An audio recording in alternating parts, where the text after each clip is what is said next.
tengan ahí para la siguiente reproducción femenina de la mujer, o para que siga, bueno, para que haya nuevamente otro óvulo y sea efectivamente madurado.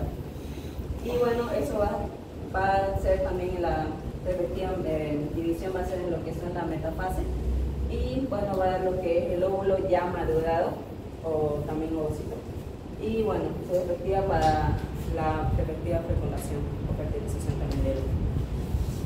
¿Se acuerdan cuando hablamos de la anatomía del aparato reproductivo femenino, ¿no es cierto?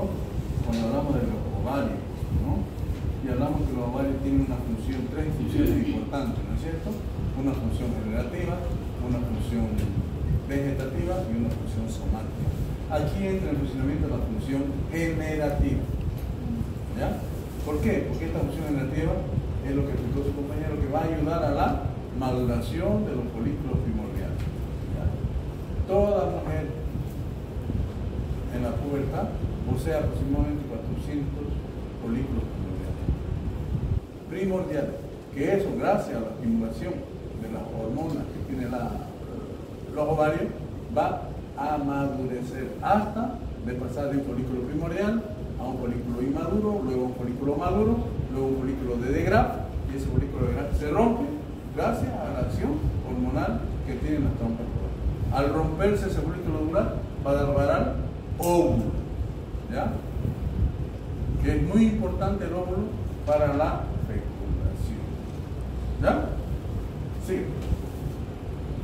Ya, en cuestión del transporte de los gametos, el óvulo es generalmente lo que es liberado y captado por lo que son las fibras. A ver, cuando hablamos del transporte de los gametos, estamos hablando de los gametos masculinos y los gametos femeninos. Aquí vamos a aprender cómo llegan los espermatozoides al canal vaginal, al cuerpo uterino y a la trompa de falopio. Aquí vamos a aprender cómo llega el óvulo, una vez que el folículo de Degraf se rompe, sale el óvulo, cómo llega hasta las trompas de falopio y en qué tiempo llega. Como decía, es liberado y captado por lo que son las fibras de la trompa. El paso del espermatozoide tiene dos funciones en el tracto genital femenino, que serían lo que son la selección cuantitativa y cualitativa de los gametos masculinos. Prácticamente en esto eligen lo que son los gametos, los espermatozoides mejores o que están normal a su forma bien como debería de ser, no los anormales. Y también está lo que es la eliminación de la capa proteica o capacitación para una mayor capacidad fecundativa. Eso también se vaya explicando un poquito más.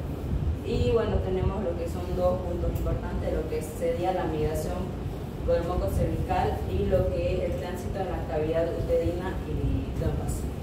En lo que es la migración por el moco cervical, vamos a decir de que el espermatozoide es licuado por acción de las enzimas proteolíticas hasta 10 a 15 minutos, empezando, bueno, empiezan lo que es la penetración en el moco cervical y solo selecciona, como dije al comienzo, selecciona lo que son los espermatozoides cuyos fragmentos son morfológicamente normales.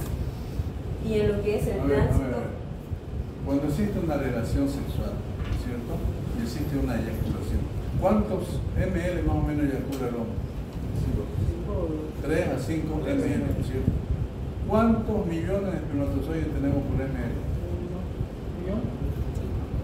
2 a 3 millones por ml. ¿Se imaginan ustedes la cantidad de espermatozoides que ingresan por el canal vaginal?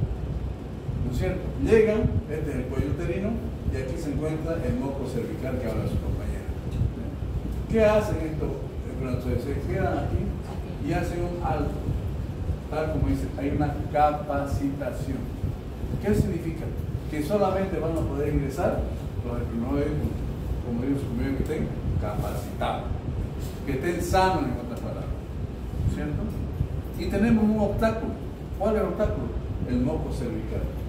El moco cervical es el que recubre el orificio externo e interno del cuello uterino, que protege y no permite la entrada de bacterias de afuera hacia adentro. Pero cuando la mujer está ovulando, ¿ya? Este moco cervical se vuelve más flexible y sí permite el ingreso de los espermatozoides mejores capacitados. ¿Ya? Esa es por una parte cuando existe una eyaculación y el ingreso de los espermatozoides, que esos espermatozoides van a ir por el cuerpo del útero, ¿ya? Por los movimientos peristálticos del cuerpo uterino, y ustedes saben que el espermatozoide tiene una cola, ¿no es cierto?, que tiene su movimiento, y van a llegar hasta el ostium de la trompa de falopio, donde igualmente van a hacer un alto, igualmente se van a capacitar y van a ingresar los que estén mejor capacitados a las trompas de falopio. Sí. Y en cuestión del tránsito en la cavidad uterina y las trompas, como dijo el doctor, estas también tienen dos fases que son primordiales, que es la movilidad de la cola del esperma, como dijo el doctor ya lo explicó, y la contractibilidad uterina, que facilita lo que es el transporte del espermatozoide.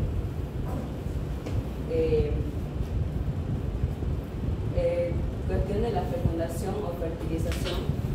Aquí va a haber proceso en el cual vamos a decir de que es prácticamente lo que es la formación de cigoto. Bueno, primeramente tiene que hablar usted de cómo lleva el útero, el óvulo a la trompa. Sí. Eso habla primero. Antes de hablar de fecundación tenemos que hablar primero de la ovogénesis, ¿no es cierto? De la formación del óvulo y cómo cuando sale el óvulo, a ver, yo se lo voy a explicar en esta palabra. Estos son los ovarios, ¿no es cierto? Y estos son los folículos primordiales. ¿Okay? Miren ustedes cómo va madurando. Aquí hay un folículo de grafto, o sea, un folículo primordial maduro. Este folículo primordial se rompe y da lugar a la salida del óvulo. Ya, este óvulo tiene la forma de una corona de cementerio, donde tiene una capa externa superficial, que es la corona radiada. También se llama cúmulos o poros. Tiene una capa más interna, que es la zona pelúcida. Tiene su citoplasma y es aquí donde va a ocurrir la fecundación, porque el espermatozoide va a ingresar por estas capas que ya lo expliqué. Entonces, este óvulo que es expulsado por la rotura del folículo de Graf es aspirado por estas son las fimbrias de la trompa. Aspira el óvulo. ¿Ya? Este óvulo es aspirado, miren, y es llevado hasta la región angular de la trompa de falopio. Hemos dicho anatómicamente que la trompa tiene una región intramural, una región ísmica y una región ampular, y por último las fimbrias. Entonces ese óvulo es aspirado por la fimbria hasta la región ampular de las trompas de falopio, una vez que ha ocurrido la ovulación. Después de eso, esa señora o esa mujer, 12 a 24 horas después de la ovulación, va a tener una relación sexual y ahí va a ocurrir el ingreso de los espermatozoides para llegar a la región ampular. Van a llegar tanto el óvulo, ya está ahí, llegan los espermatozoides y va a ocurrir lo que va a hablar su compañera de fecundación o fertilización. Sí. Ya. Como dijo el doctor, esto va a ser en lo que es la zona ampular de 24 a 48 horas luego de la ovulación, y va a ser mediante dos procesos que en cuestión va a ser lo que es la corona radiada y la zona pelúcida. Y en la zona pelúcida tenemos lo que son las glicoproteínas, que son capaces de conocer lo que son los espermatozoides. Y también tenemos lo que es la membrana plasmática ovular y el citoplasma ovular. Y también en cuestión de la zona pelúcida va a haber una reacción que es lo que es la reacción autosómica, que esto va a ver.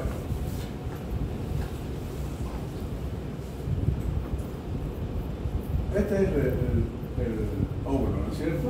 Vamos a suponer que estos son los espermatozoides, ¿cierto? Que son cientos de espermatozoides que están rodeando el óvulo para tratar de fecundar. Entonces, uno de ellos ingresa por el cúmulo soporos o la corona radial, ¿cierto? Después de eso va a penetrar la segunda, que es la zona pelúcida. Una vez que ingrese este espermatozoide a la zona pelúcida, va a haber una reacción acrosómica. ¿Ya? Va a haber una reacción acrosómica. ¿Y qué va a pasar con esta reacción acrosómica? Que ya no va a permitir el ingreso de otros espermatozoides. Es como una barrera que pone el óvulo para el no ingreso de otros espermatozoides. ¿Ya? Una vez que ha ingresado la zona pelúcida, hay la zona acrosómica, zona pelúcida, hay una reacción acrosómica, luego hay la activación del ovocito, ¿ya? Y por último, la formación tanto del pronúcleo femenino como del pronúcleo masculino. ¿Ya? Es lo que se llama la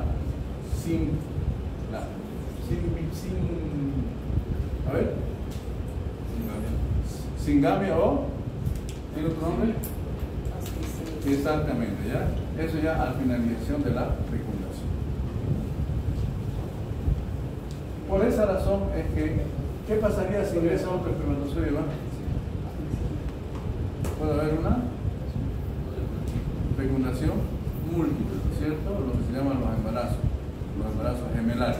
Claro que gemelares hay univitelino y bivitelino, ¿no es cierto? Hay los embarazos gemelares parecidos y hay los que son hermanos nomás por... Ya después vamos a ver ese tema.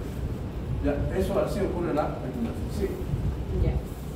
En el cual, en este proceso, va a ser de que una vez ya el espermatozoide vaya o quiera intentar lo que es la zona pelúcida, él mismo va a dar, o bueno, va a tipo como que sacar calcio en el mismo, y esto, ya que no, el óvulo no puede fecundar más de 2 espermatozoides, así que lo va a cerrar completamente y va a ser un proceso o un bloqueo de lo que se llama poliospermia. Y después mi compañero le va a seguir explicando un poquito más porque este proceso es un poquito largo.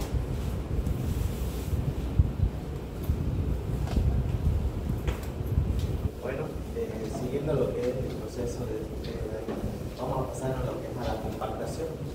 ¿A qué se refiere a la compactación? Este va a ser un proceso en lo que es de las 8 células del embrión. Estas van a, como dice, compactarse. Es un proceso de compactación que es por los plastómeros, se van a empezar a poner una contra otra, y estos van a formar lo que es la amórgana. Esto se va a considerar la amórgana, que va a ser de 4 días de la post-fertilización. Después de eso vamos a observar lo que es la cavitación. ¿Qué es la cavitación? Es la formación de objeto ya del blastocito. El blastocito, esto va a ser de aproximadamente de 16 a 32 células. Esto va a ser un proceso de bombeo de sodio, que esto va a formar una cavidad llena de líquido que se va a llamar blastocele. Procediendo a esto, vamos a pasar lo que es a la expansión del blastocito. Este va a ser una expansión del blastocito de aproximadamente del día 4 al día 5, y en los próximos 24 a 48 horas, que va a ser entre el día 5 y 6, este se va a expandir y va a ser expandido por lo que es gracias al blastocele, en lo que es la cavidad uterina. Siguiendo eso, va a pasar lo que es la implantación. A ver, hemos dicho que la fecundación ocurre por la unión de un gameto masculino y un gameto femenino. El gameto masculino es el espermatozoide y el gameto femenino es el óvulo, ¿cierto? ¿Dónde ocurre? Ocurre a nivel de la región ampular de la trompa de falopio, ¿no es cierto? Ocurre la fecundación. El espermatozoide penetra por ese huevo, por una radiada, zona pelúcida, citoplasma, y ocurre la fecundación. 10 horas después de la fecundación, ¿ya? Va a ocurrir la primera división celular, o sea, la primera 24. ¿Qué significa? Que este huevo fecundado se va a dividir en 2 células. Y va a ir migrando. Luego va a haber una división en 4 células y va a seguir migrando. Al cuarto día va a ocurrir lo que dijo su compañero, la compactación. Ya se va a convertir en mórula, donde vamos a tener ya no 4, sino 8 células. Eso ocurre al cuarto día después de la fecundación. Luego esto se va a dividir al quinto día, se va a dividir de 16 a 32 células y va a dar lugar a lo que se llama el blastocisto, al quinto día, post-fecundación. Ese blastocisto va a seguir migrando, ¿ya? Va a seguir migrando aquí en la región intramural, y al sexto o séptimo día ese blastocito va a lograr implantarse en la mucosa endometrial del cuerpo. Entonces, cuando hablamos de embriogénesis, vamos a hablar primeramente de la fecundación, luego vamos a hablar de la migración, luego vamos a hablar de la implantación. ¿Y hasta cuándo ustedes creen que denominamos embrión? ¿Cuántas semanas de gestación decimos es un embrión? Y después decimos es un feto. Hasta la octava semana. Ya, teóricamente se dice que se lo denomina embrión hasta las 8 semanas de gestación a partir de la fecundación, o 10 semanas a partir del último día del último periodo menstrual. ¿Ok? Entonces, cuando es en la etapa embrionaria, ¿qué ocurre en la etapa embrionaria? Se van formando todas las estructuras del embrión, ¿cierto? Se va formando todo. Ya en la etapa fetal se van desarrollando y madurando y adquiriendo todas sus funciones, ¿no? Función respiratoria, función cardíaca, todo lo que ustedes quieran. ¿Ok? Entonces, esto es lo que ocurre. Hay una división celular en 2 células, 4 células, luego hay la compactación en 8 células, que se lo denomina mórula, luego en 16 y 32, que se lo denomina blastocisto, y por último la implantación en la mucosa endometrial del cuerpo uterino, que ocurre a partir del sexto, séptimo día y va hasta el 10º día aproximadamente, post-fecundación. ¿Ok? Sí. Ya. Ahora lo que prosiguiendo a lo que es la implantación, ¿qué vamos a observar? En este estado el blastocito se va a implantar en lo que es en el endometrio materno. En el endometrio materno. ¿Qué va a pasar ahí? Esto de aquí. Primeramente, el sitio de implantación va a ser lo que es en el cuerpo uterino, en la cara posterior principalmente. Aquí va a haber lo que es, va a contar de la implantación va a contar de 3 etapas, que va a ser aposición, adhesión y lo que es invasión. A ver, fíjense las 3 etapas: aposición, adhesión e invasión. Esas son las 3 etapas que sigue el blastocito para lograr implantarse en la mucosa endometrial. Si no cumple con estas 3, no se va a implantar. Sí. Lo que es la posición, esto se refiere a lo que es una adhesión inestable a lo que es la pared uterina. Por eso, si es que no se considera las otras partes, pues no vamos a lograr. O sea, es como un acercamiento del blastocito hacia la mucosa endometrial del cuerpo uterino. Se va acercando donde pretende implantarse. ¿Ya? Esa es la aposición. Siga. La adhesión va a ser lo que es la unión ya más o menos estable. Y la invasión es lo que es va a ser el sincitoblasto, que va a penetrar en el epitelio uterino. Esto que vemos aquí ya está penetrando, ¿no es cierto? El sincitoblasto del huevo del blastocito. Se va penetrando, se va implantando, se va asegurando, digamos. Porque si no logra estos 3 estadios, ¿ya? Puede lograr la posición, adhesión, pero no la invasión. ¿Qué va a suceder? Este huevo fecundado blastocito se va a ir hacia abajo, va a salir por el cuello uterino, va a salir con el canal vaginal como un sangrado común y silvestre que toda mujer tiene, ¿cierto? Esto es lo que se llama un aborto subclínico. ¿Por qué? Porque la mujer no sabía o no sabía que estaba embarazada. No. Porque la fecundación ocurrió 7, 8 días antes de eso. ¿Cierto? Y no podíamos saber si realmente la mujer, de ninguna manera podemos saber si esa mujer estaba o no estaba embarazada. Aunque hay exámenes laboratoriales que nosotros podemos precozmente diagnosticar un embarazo. Pero cuando nosotros diagnosticamos un embarazo, recién a partir del 9º a 10º día post-fecundación, que después lo vamos a ver cuando veamos las funciones hormonales de la placenta. ¿Por qué? Porque a esa edad gestacional hay la aparición de una hormona, que es la hormona gonadotrófica coriónica humana, que ya está en la sangre de la mujer. La presencia de la hormona gonadotrófica coriónica humana nos indica que ya hay un embarazo. Y esta hormona se va a duplicar cada 24 a 48 horas. O sea, así podemos hacer un diagnóstico. Pero al sexto o séptimo día no podemos hacer diagnóstico. Ya, sigue. Ahora vamos a hablar lo que es de la placentación. ¿A qué se refiere placentación? Es a través de cual las células trofoblásticas darán origen a lo que es a la placenta, que es un órgano único y autónomo y transitorio. Esto es gracias a su circulación que tiene. Esto genera una unión de intercambio de oxígeno y nutrientes que son necesarios. Ahora aquí vamos a observar principalmente lo que es la presentación, es de la placenta. Vamos a observar principalmente lo que es el desarrollo de los componentes de la placenta.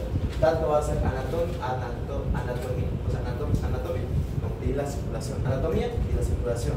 En lo que vamos a observar de la fisiología va a ser la placenta como órgano de intercambio, todos los nutrientes y lo que es la endocrinología y inmunología.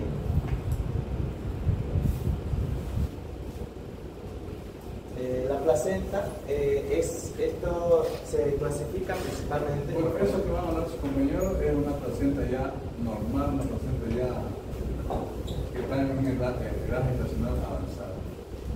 ¿Cuándo ocurre la placentación? ¿Cómo se forma la placenta?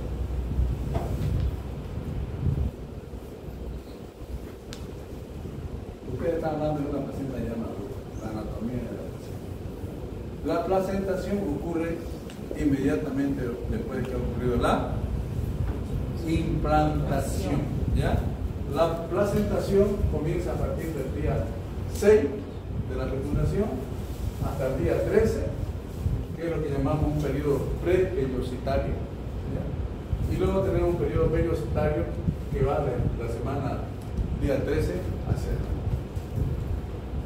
Aquí, en estos periodos pre-vellositario y vellositario, se va formando todo lo que es la placenta. La parte del citotropoblasto, la parte del sincitotropoblasto. Esa es la formación realmente de la placenta. Ahora, ya cuando hablamos de una placenta, la placenta es muy importante por el embarazo. Les dije anteriormente que a partir de la semana, a partir del 9º o 10º día, aparecía una hormona que es la hormona gonadotrófica coriónica humana. ¿Cierto? Ya está presente en la sangre materna. Y podemos hacer un diagnóstico de embarazo a partir del 9º o 10º día post-fecundación. Y esto es muy importante en la placenta, de las funciones de la placenta. Acuérdense que cuando hablamos de la ovulación, ese óvulo que se rompió y sale el folículo, ¿verdad? Que se rompe y sale el óvulo, esto se denomina cuerpo amarillo. Una vez que se ha roto el óvulo, el folículo, da lugar a la salida del óvulo, este folículo se denomina cuerpo amarillo. Y estos son ricos en estrógeno y progesterona. Este cuerpo amarillo, si existe una fecundación, va a nutrir ese embarazo. Hasta las 8 semanas de gestación, quien va a nutrir a ese huevo fecundado va a ser el cuerpo amarillo, que luego se va desvirando y se va a convertir en lo que se denomina el Candida albicans. ¿Qué pasaría si a una mujer por X y Z se embaraza y antes de las 8 semanas, por un trauma, qué sé yo, le extraen ese ovario donde está el cuerpo amarillo? Antes de las 8 semanas de gestación. ¿Qué podría pasar? Si estoy diciendo que ese huevo fecundado vive gracias al cuerpo amarillo, ¿qué pasaría? Esa mujer va a abortar, con no ver quién nutra a ese embarazo, ¿cierto? Después de las 8 semanas, recién va a hacerse cargo de la placenta. ¿Ya? Esta hormona o atrofina coriónica humana va a nutrir a ese feto desde esa época hasta la finalización del embarazo. Entonces, la placenta humana, la placenta materna, tiene muchas funciones. Esta es la anatomía que van a hablar. Una de las principales funciones de la placenta es la de nutrición, porque el feto se nutre gracias a la placenta. El feto respira gracias a la placenta. Entonces, las funciones principales son la de nutrición, respiración, y el feto excreta todos sus productos de desecho por la placenta. Nutrición, respiración y excreción son las funciones principales de la placenta desde su formación. ¿Okay? Sigue. Ahora le voy a hablar de la anatomía de una placenta adulta. Le voy a hablar sobre lo que es la anatomía de la placenta. Esto se clasifica morfológicamente que tiene una forma discoidea, es como un disco aplanado, redondeado o ovalado, con un diámetro de 20 a 25 centímetros y un grosor de 3 a 5 centímetros. Ya es una placenta ya madura. La consistencia va a tener una consistencia blanda y algo que va a presentar dos caras, una cara fetal y una cara materna. La cara fetal, en esta vamos a observar lo que es un color gris brillante más o menos. A veces puede ser verdosa, se puede observar porque es la impregnación del meconio, y en esta está conectado lo que es el cordón umbilical. Esta es la cara fetal. Miren, esto lo que vemos aquí es el cordón umbilical. El cordón umbilical que mide aproximadamente 50 a 60 centímetros. ¿Ya? En el cordón umbilical vamos a ver que posee 2 arterias y una vena. ¿Ya? Y cada una de estas arterias tiene su función. Por la arteria sale la sangre desoxigenada y por la vena ingresa la sangre oxigenada, ¿cierto? Y como ven, aquí tiene numerosas ramificaciones de la placenta. Esta es lo que llamamos la cara fetal. ¿Ya? ¿Por qué cara fetal? Está en relación con el feto. Y la otra se denomina la cara materna. ¿Por qué cara materna? Porque ahí se encuentran los cotiledones placentarios. Tiene una coloración, es como una carne así, que es los cotiledones placentarios, que son de 25 a 43, algunos libros volvieron de 20 a 40, otros libros hablan de mucho más cotiledones placentarios, ¿cierto? Que siempre después de un parto, cuando hagamos parto, nos vemos en la obligación nosotros de revisar la placenta tanto por su cara fetal como por su cara materna. Por la cara fetal, para ver si las membranas ovulares se encuentran íntegras o si no, que quedaron dentro de la cavidad uterina. Y la cara materna, ver si todos los cotiledones placentarios se encuentran íntegros en la placenta. Si no, puede ser que se hayan quedado dentro de la cavidad uterina. Y esto nos puede provocar hemorragia postparto, que después vamos a ver. Sigue. Y lo que es la cara materna, que como dijo, que es un color rojo vinoso. Algo que recalcar es sobre las membranas ovulares. Este punto con la placenta van a formar lo que es el saco, que contiene el líquido amniótico, y el feto. Esto tiene distintas capas con distintos orígenes y estructuras diferentes.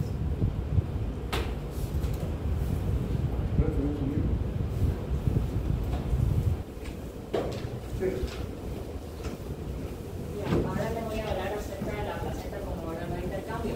Las principales funciones de la placenta es la respiración, la alimentación y la excreción. Para poder realizar dichas tareas, esta presenta una estructura velocitaria a través de la cual se produce el intercambio de sustancias entre la madre y el feto. Este intercambio a través de la barrera placentaria depende del tipo de sustancia, de la concentración en la sangre materna, del flujo sanguíneo materno y fetal, del gradiente de concentración, de la superficie disponible para el pasaje y del espesor de la membrana.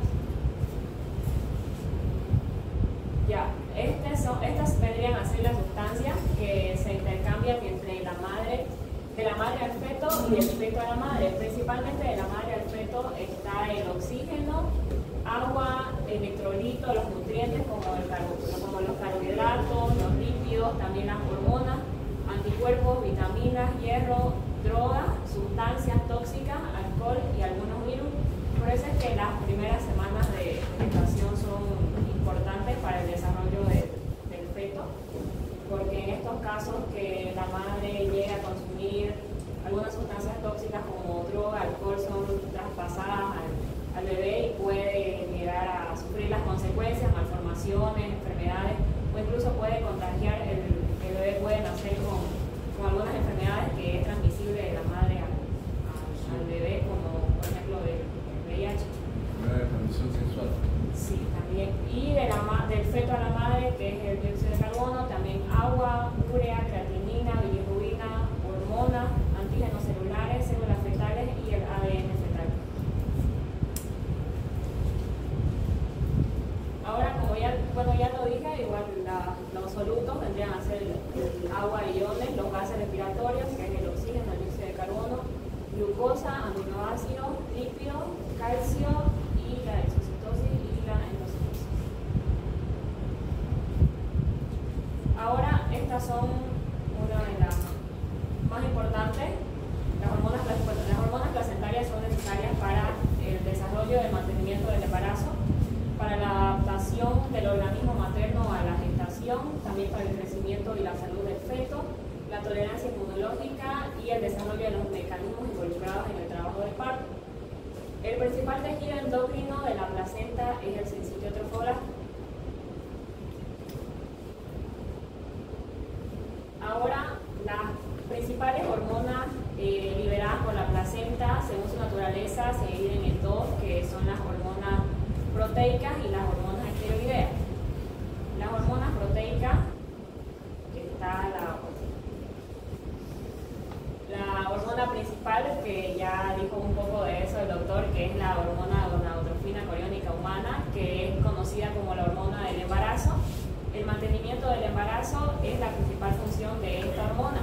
Esta glucoproteína es detectada como a los 9 o 10 días luego de la fecundación, duplica sus valores cada 48 horas hasta alcanzar su pico máximo a las 10 semanas, que es donde sus valores comienzan a descender. Después, la somatotrofina coriónica u hormona lactógeno placentario, su producción aumenta gradualmente a partir de la segunda o tercera semana tras la fertilización del óvulo.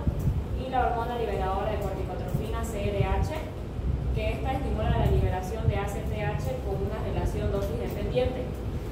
Tanto la CRH como la ACTH aumentan cuando hay una disminución del flujo sanguíneo uterino en casos de estrés fetal, de restricción del crecimiento intrauterino, preeclampsia, de asfixia fetal y también un parto prematuro. Ahora, las hormonas esteroideas, están la progesterona. La placenta de término puede sintetizar hasta 300 miligramos de progesterona por día, 10 veces más que la cantidad secretada por el cuerpo lúteo. La progesterona se sintetiza en el sincitio trofoblasto a partir del colesterol transportado en las lipoproteínas maternas. Los estrógenos, la placenta no puede convertir la progesterona en andrógenos, que son los precursores de los estrógenos. Por lo tanto, la síntesis de estrógenos placentarios depende de la fuente de precursores androgénicos, sulfato de androsterona de las suprarrenales materna y fetal. Entonces, esta interacción entre la placenta y el feto para la producción de estrógenos ha sido la base del concepto de la unidad fetoplacentaria. Y por último, el sistema renina-angiotensina, que se piensa que este sistema tiene un papel importante en la regeneración del endometrio luego de su descamación cíclica, en la desidualización, implantación y placentación. Ahora, el crecimiento y la fisiología del feto. El periodo fetal comienza en la 8ª semana después de la fertilización o en la 10ª semana, si el cálculo se realiza a partir del último día de la última menstruación. Durante el periodo embrionario se forman nuevas estructuras y durante el periodo fetal crecen y maduran hasta el término de la gestación. respiratorio. El pulmón es un órgano pasivo durante la vida fetal que pasa a ser un órgano limitante en la vida neonatal inmediata. El sistema respiratorio se desarrolla a partir de la faringe a las 6 semanas de amenorrea. Se forman sucesivamente la tráquea, la laringe, los bronquios y los alveolos, que estos últimos comienzan a completar su formación alrededor de la semana 28 y finalizan luego del nacimiento. Esta edad, que es las 28 semanas de unos 1000 gramos aproximadamente, es la que marca la división entre el feto inmaduro y prematuro, que es donde aumentan considerablemente las posibilidades de la vida intrauterina, de la supervivencia intrauterina. A ver, cuando su compañera habla de feto inmaduro, ¿cierto? Ya hemos dicho que a partir de las 8 semanas en adelante hablamos de feto, ¿cierto? Cuando un feto nace con 20 semanas, o es expulsado a las 20 semanas, ¿qué se llamaría? 20 semanas de gestación. Si expulsa el feto por el canal vaginal, se llamaría, sería una hemorragia de la primera mitad del embarazo, sería un aborto, ¿no es cierto? Hasta las 22 semanas hablamos de aborto. Pero si un feto naciese antes de las 28 semanas de gestación, se le denominaría un parto inmaduro, ahí tiene su idea, que corresponde más o menos a 1 kilo. ¿Por qué se denomina inmaduro? Porque recién a partir de las 28 semanas va a comenzar la maduración pulmonar, va a recién aparecer la sustancia tensioactiva o surfactantes pulmonares que van a madurecer ese pulmón. Por eso se llama inmaduro, porque no hay nada todavía de eso. O sea, las probabilidades de vida de un feto de esa edad gestacional son pocas o casi nulas. Aunque hoy en día, con el avance de la tecnología, tenemos surfactantes pulmonares inyectables, ¿ya? Que tienen un costo bastante elevado, pero existe. En mi institución existe y lo utilizamos bastante en fetos inmaduros y en aquellos fetos que tienen una prematurez, ¿ya?, extrema. ¿Cuándo decimos que es un prematuro extremo? Cuando un feto nace de las 28 semanas hasta las 31 semanas y 6 días. Luego tenemos un prematuro moderado, que nace a partir de las 32 semanas hasta las 33 semanas y 6 días. Y luego tenemos un prematuro tardío, que es aquel que nace entre las 33 semanas y 36 semanas y 6 días. Porque teóricamente a partir de las 37 semanas ya es un feto A. Eso lo vamos a ver después. Ustedes para conocimiento de ustedes. ¿Ya? Por eso la importancia de eso del feto inmaduro. ¿Por qué? Porque no hay maduración pulmonar. Recién a partir de las 28 semanas va a comenzar con la verdadera formación de sustancias tensioactivas o surfactantes pulmonares que van a madurecer ese pulmón. ¿Ya? Sí. Ya, entonces la verdadera respiración comienza inmediatamente después del parto con la expansión pulmonar y el comienzo de la hematosis.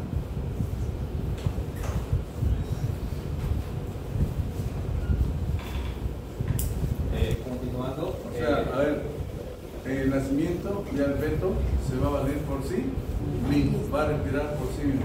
Porque antes de salir, ¿por quién respiraba el feto? Por la placenta. Sí. Ya. Continuando con la exposición a la 5ª semana de la amenorrea, se comienza a aparecer lo que son los primeros negocios de los vasos sanguíneos, que comunican al embrión con el sarcófago uterino. A la 6ª semana de amenorrea comienza lo que es el latido del tubo cardíaco primitivo.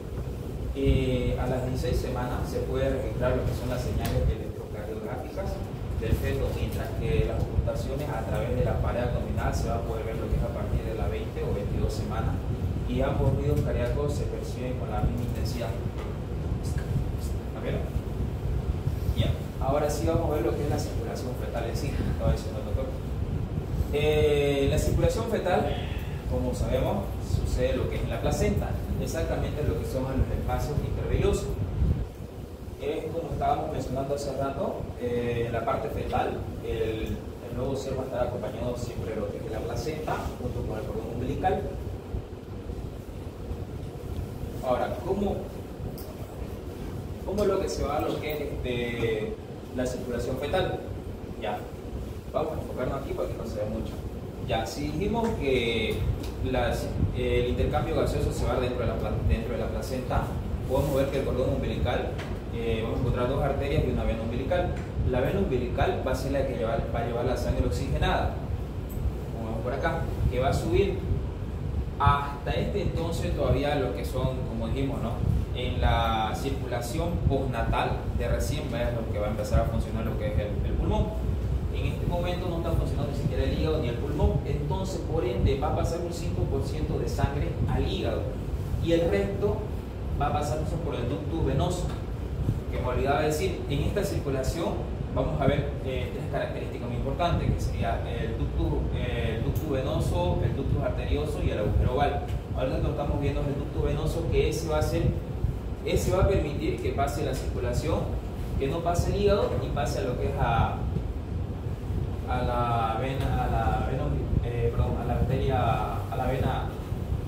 la cava inferior, para que este pueda pasar a la aurícula. Ahora, una vez que llega aquí a la aurícula, hay que recordar que en la circulación postnatal la circulación sanguínea es en forma de circuito, aquí sería en forma paralela.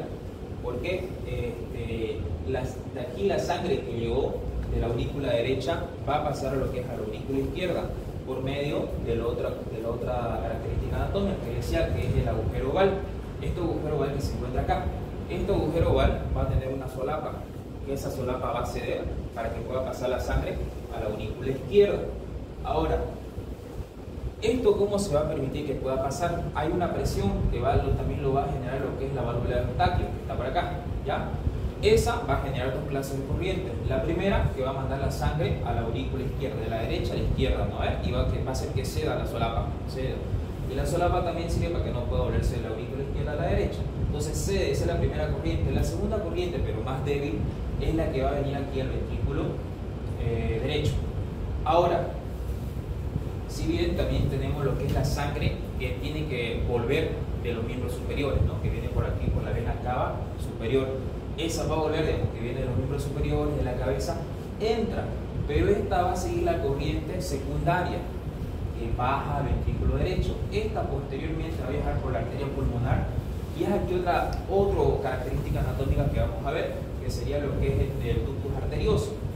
Pero va a pasar la arteria pulmonar y va a pasar un 5% nuevamente a los pulmones, así como sucede en el hígado. Ese 5% sirve para que siga en desarrollo y crecimiento, ¿no? De los pulmones, porque todavía los pulmones no están funcionando. Entonces, por medio del ductus arterioso que está acá, es que va a venir a pasar a la arteria aorta. Pero antes que suceda que descienda por la arteria aorta, antes que pase eso, prácticamente la sangre que estaba oxigenada, ustedes vieron que pasó a la aurícula izquierda, pasa al ventrículo izquierdo, y del ventrículo izquierdo va a bombear y va a pasar directamente a juntarse con esta otra sangre, y así empezaría a descender la sangre, ¿no? Entonces, así sería el circuito, cosa que bajaría la sangre, por eso está de otro color, porque prácticamente aquí es rojo porque está oxigenada, y recuerden que venía la sangre desoxigenada por acá, entonces ya aquí va a haber una mezcla entre sangre oxigenada y desoxigenada, y eso que va a dirigirse a lo que es a los miembros inferiores, y luego otra vez para bajar y pasar a las arterias umbilicales, y así seguir el ciclo de la circulación fetal. ¿Entendieron? ¿O alguna duda? La sangre desoxigenada va por las arterias, por las dos arterias que tiene el umbilical, y luego va la sangre oxigenada por la vena. Sí. Es un círculo vicioso que se hace. Eso, el círculo de ratón. Dale, siguiente. Ya. Ahora, la circulación postnatal. Si bien dijimos que la circulación prenatal no funcionaba, ¿no? El momento que el nuevo ser va a nacer y va a tomar el bocado de aire, en ese momento, o ya sea cuando nosotros cortemos el cordón umbilical, va a suceder lo siguiente. Aquí tenemos lo que es la circulación de hace rato, la fetal, ¿ya? Y esta es la postnatal. Okay. Al momento de nosotros que tome su bocada de aire, nosotros cortemos, prácticamente aquí observamos, ¿no ve? Las dos arterias umbilicales, ¿no ve? Prácticamente esto lo que va a suceder es que se va a obliterar o se va a fibrosar y va a llegar a convertirse en lo que es en ligamentos,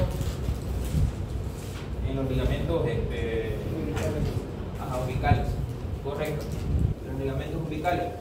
eso dice que es como que de una manera rápida, digamos, que no lleva mucho tiempo en que llegue a suceder eso. Luego, posteriormente a eso, va a pasar lo que es con la vena umbilical. La tenemos acá, la vena umbilical, la vena umbilical.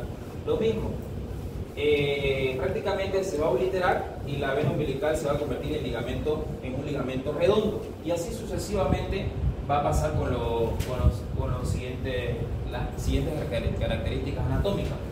Por aquí encontrábamos lo que es el agujero oval. Este agujero oval va a ser algo aquí que va a ser muy importante. Como ya el nuevo ser, va a haber un cambio de presión. ¿Por qué? Porque cuando estaba dentro del vientre había una presión mayor en el lado derecho, ¿ya? Ahora, como ya el ser está empezando a funcionar sus pulmones, la presión ya cambia. Entonces ya no hay esa presión que ejercía para que pasara al lado izquierdo. Entonces ya va perdiendo el agujero oval su función, para luego posteriormente el agujero oval se va a convertir en una fosa oval. Eso dicen los libros, que a veces en días o en semana que eso sucede. Y se acuerdan de por aquí que encontrábamos el ductus arterioso, ¿no ves? El ductus arterioso de igual manera se va a obliterar, porque ya va a dejar de cumplir esa función, porque ya prácticamente la presión cambia, digamos, porque ya empiezan a funcionar los capilares de los pulmones, y entonces ya la circulación ya es distinta. ¿Dale, ya, la sangre fetal. La hematopoiesis comienza en el saco vitelino del embrión joven. El siguiente sitio importante de la hematopoiesis es el hígado, y finalmente sería la médula ósea. El aparato digestivo, a partir de la 20 semana de gestación, está suficientemente desarrollado para la función gastrointestinal, para permitir que pueda el feto deglutir lo que son el líquido amniótico y absorber gran parte del agua que contiene. Los glucógenos aparecen en bajas proporciones, en baja concentración en el hígado, pero ya cuando se va acercando lo que es a término del nuevo ser a nacer, prácticamente dice en los libros que el glucagón se incrementa, o sea, rápidamente, prácticamente el doble, el triple, y que aparece en mayor concentración que en un hígado de una persona adulta. ¿Sienten? Ahora, el aparato urinario. El aparato urinario, alrededor de las 13 y 14 semanas, los nefrones tienen una cierta capacidad ya de poder hacer la excreción a través de la filtración glomerular, y aumenta progresivamente su capacidad de concentración. Ahora, el sistema neuromuscular aquí. El feto va a presentar movimientos activos intrauterinos a partir de la 7ª, 8ª semana. Estos movimientos van a ir aumentando, a medida que el embarazo o la gestación va creciendo. Entre las 29 y 38 semanas van a ir aumentando, pero luego van a disminuir para posteriormente hacer el parto. Ahora, el líquido amniótico. El líquido amniótico en sí es el líquido que va a rodear al feto, ¿no? Y está desde la primera semana de gestación y durante gran parte del embarazo. Sabemos que su función son especiales porque ayuda al crecimiento normal y desarrollo del feto. Entre las funciones del líquido amniótico tenemos que ayuda a proteger al feto de trauma, Dos, amortigua lo que es el cordón umbilical de las compresiones entre el feto y el útero. 3, tiene propiedades antibacterianas, que proporciona alguna protección contra la infección, sirve como un depósito de fluidos y nutrientes para el feto. Ahora, entre las características, aquí podemos ver que dice que tiene en condiciones normales es de color claro, a veces es ligeramente opaco, blanco, grisáceo o ambarino. Su olor es semejante a lo que es al hipoclorito de sodio. La densidad de 1007 y la reacción ligeramente alcalina de un pH de 7.4. Está constituido principalmente por el 98% de agua, albúmina, sales, glucosa, lípidos, vitaminas, creatinina y hormonas. Eso sería todo, chicos. ¿Dudas? ¿Preguntas? Bueno, ¿qué hemos aprendido en esto? Hemos aprendido cómo ocurre la fecundación. ¿Cuándo, dónde ocurre la fecundación? ¿Qué cambio sufre ese huevo fecundado? Esa división celular y esa migración por la trompa falopia hasta llegar a la mucosa endometrial del puerto uterino. ¿Qué pasos tiene que seguir ese blastocito para lograr implantarse? Los pasos de aposición, adhesión, invasión, para decir que ya hubo la implantación del blastocito o la implantación del huevo ya fecundado. Después va a venir la placentación o formación de la placenta, que comienza inmediatamente después de la implantación. ¿Cuáles son las funciones de la placenta? Nutrición, respiración, excreción y sobre todo la parte endócrina. La formación de los diferentes órganos, hemos visto el aparato digestivo, el aparato cardiocirculatorio, el aparato respiratorio, que es uno de los primeros que se forma a partir de la sexta semana de gestación, a partir de la parina. Luego el aparato circulatorio, que aparece a partir de la quinta semana de gestación. ¿Ya? Y a la sexta semana nosotros ya podemos usar la embriocardia. Mediante una ecografía transvaginal ya podemos percibir los latidos del embrión.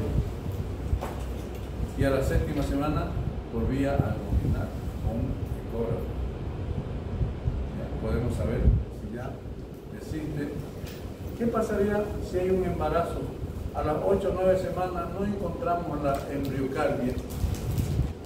¿Qué podemos sospechar? Que es un huevo anembrionado, ¿cierto? Es lo que se llama los míseros abortos. Porque ya nosotros, después de que sospechamos que existe un embarazo, nosotros tenemos que ir controlando ese embarazo, tanto laboratorialmente como ecográficamente. Ver la formación del saco gestacional, ver la formación del embrión. Antiguamente decían, estoy embarazada, me voy a hacer una ecografía. Se hacían la ecografía, ¿y qué lograban ver en la ecografía? Absolutamente nada. En la ecografía recién a partir de la cuarta o quinta semana podemos ver la formación del saco gestacional. Y a partir de la quinta semana vemos la formación del embrión. La sexta semana la embriocardia. Hoy en día el diagnóstico más precoz del embarazo lo hacemos con la solicitud de esta hormona que se llama la hormona gonadotropínica coriónica humana, que nosotros podemos diagnosticar el embarazo a partir del 9º día post-fecundación. ¿Cómo? Creo que eso aumenta hasta las 10 semanas, ¿no? ¿El pico? Comienza a partir del 9 día y va duplicándose. Y alcanza su mayor pico, como dice su compañero, hasta las 10 semanas de gestación, de los valores de la hormona gonadotropínica. Después hemos visto los restos de los anexos, ¿no? El amnion, el corio, ¿ya? Después han hablado sus compañeros del líquido amniótico. La importancia del líquido amniótico. ¿Y cómo se forma el líquido amniótico? Existen dos teorías. Una teoría amniótica, que ya inmediatamente ocurre la fecundación, hay una exudación, ¿ya?, que va formando el líquido amniótico en el saco gestacional. Luego, a partir de la semana 20 de gestación, ya comienza la función renal del feto. Y el feto comienza a orinar, ¿ya? Y es lo que forma la mayor parte del líquido amniótico. Y la función del líquido amniótico, su compañero habló, múltiples acciones. ¿Será que un embarazo puede ir enfrente sin el líquido amniótico? No va. Por eso, cuando tenemos las roturas prematuras de membrana, cuando la bolsa, la agua se rompe, cuando la fuente se rompió la fuente, dice, ¿no es cierto? Teóricamente, después de la rotura de la membrana, inicia el trabajo de parto. Porque ya a las 6 o 8 horas después de la rotura de la bolsa de agua, podemos tener un proceso infeccioso. ¿Ya? Y muchas veces nos vemos la obligación de sacar ese feto aún en condiciones prematuras. ¿Por qué? Porque ese feto se nos infecta y se nos puede morir el feto y nos puede infectar toda la cavidad uterina, inclusive la mamá puede hacer una asepsia obstétrica o un shock séptico con nada más. De ahí la importancia del líquido. Ayuda en la estadía del feto dentro de la cavidad uterina. Porque no nos olvidemos que el útero mide aproximadamente 30 centímetros y el feto ¿cuánto mide? 50. O sea, el feto hay una forma de adaptación es lo que vamos a ver la próxima clase, que es el móvil fetal. Como el feto, el útero es un continente y el feto es un contenido. Como un feto de 50 centímetros logra adaptarse a un cuerpo de 30 centímetros. Ahí vamos a ver qué es la actitud, vamos a ver qué es la situación, vamos a ver qué es la presentación. Ya, es el próximo tema, que se llama, el tema es de canal del parto y móvil fetal. Que eso lo van a preparar sus compañeros Flores Chinauqui, Flores Guarayo, Guardia